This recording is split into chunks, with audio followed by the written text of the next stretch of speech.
All right, y'all, buckle up because we've got Love Island USA drama hotter than the Villa's fire pit and messier than a Casa Amor recoupling.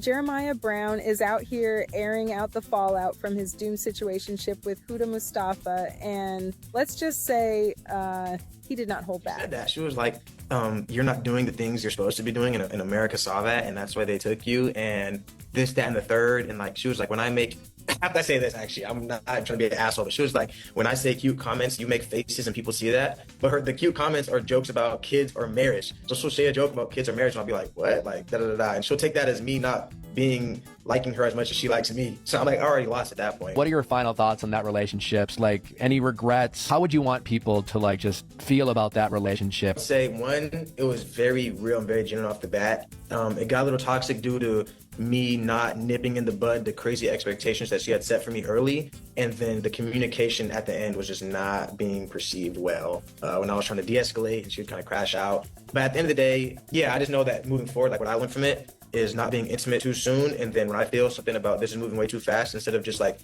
dealing with it or trying to be Superman because I like the girl, to be like, whoa, like I'm not comfortable with this. But at the end of the day, it was very real, and like we still have a lot of, you know, love for each other, but yeah, just our communication styles, I'll just say that, are a little different. Do you feel like if you had not got dumped that she was going to still try to pursue you and end up with you? It's hard to say. Honestly, it wouldn't matter for me because the stuff she'd been saying about me, that's the thing that really like took me out of it, was that night that we got recoupled, that she was calling me, you know, a bitch and a liar, and if I made her food, she'd shove it in my face. And I just don't do that. Like, that's not how I treat people. Like, I don't do that to people. So I was like, once I heard that, it was like, no matter what she said, it was kind of over with, even though I tried a couple more times just to see what was going on.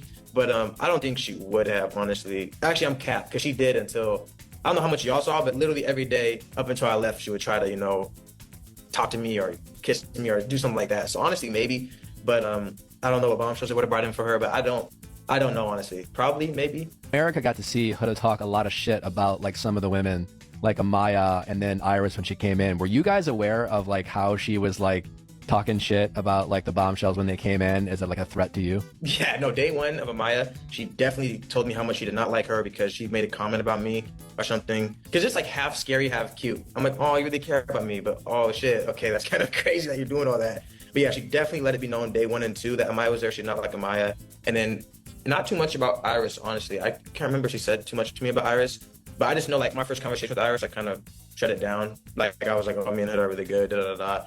But I don't remember her talking too much about Iris to me. Okay. I could be wrong. But like just things like that where it's like not even a double standard, but just like scary shit like her. Like I just watched the episode, just like her like doing that crazy shit. It's like that would have been cute if we were dating or like months into a relationship or like closed off, you know what I'm saying? But like her like going crazy with the 2 guys and then me and Iris is barely kissing and she's like, all right. She said like, all right, bitch, hurry it up or something. Like that to me, I'm just watching it back and I'm just like, okay, yeah, this is not healthy. This is not healthy at all. Yeah. In a recent interview, Jeremiah called their relationship toxic and admitted he failed to communicate. Sir, not this revelation after the emotional damage, sir. Let's keep it real. These two moved faster than a dumped Islanders walk of shame. They coupled up instantly, exchanged hard eyes like it was a currency, and basically had a relationship built on intense vibes and zero foundation. From jump, Huda came in confident and locked in. Jeremiah, meanwhile, gave just enough to keep things hot, but not enough to sustain the heat. And baby, when it started unraveling, it wasn't slow. It was flames, chaos, and vibes on life support. Jeremiah now admits he wasn't emotionally ready. He said he felt pressure to love Huda, how she wanted to be loved, even though he couldn't give her that. And y'all, that's not romantic. That's just setting yourself up for failure. He also described the dynamic as full of self-centeredness. Huda had very strong expectations, and Jeremiah, he was just out here vibing, apparently. And let's not forget the iconic Pancake Day disaster. Huda tried to do something cute. Jeremiah looked like someone just told him his dog died. His energy was off and she felt it. That moment told us everything we needed to know. The honeymoon phase was over, and the resentment was simmering like Villa tea under the Spanish sun. The thing is, after all the buildup, Jeremiah practically emotionally ghosted her in the villa. The vibe went from ride or die to who are you again? Huda cried. Jeremiah checked out. Then America's recoupling twist happened, split them up, and that was basically the nail in their relationship coffin. Now out of the villa, Jeremiah is taking accountability for some of it. He says he moved too fast, didn't communicate, and got caught up in trying to play the perfect boyfriend without the real connection.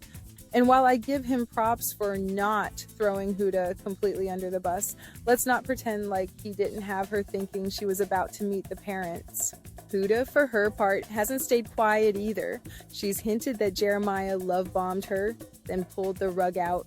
Meanwhile, fans are out here arguing in Reddit threads like they're in the villa themselves. Some say she was controlling, others say he was manipulative, but everybody agrees it was a damn mess.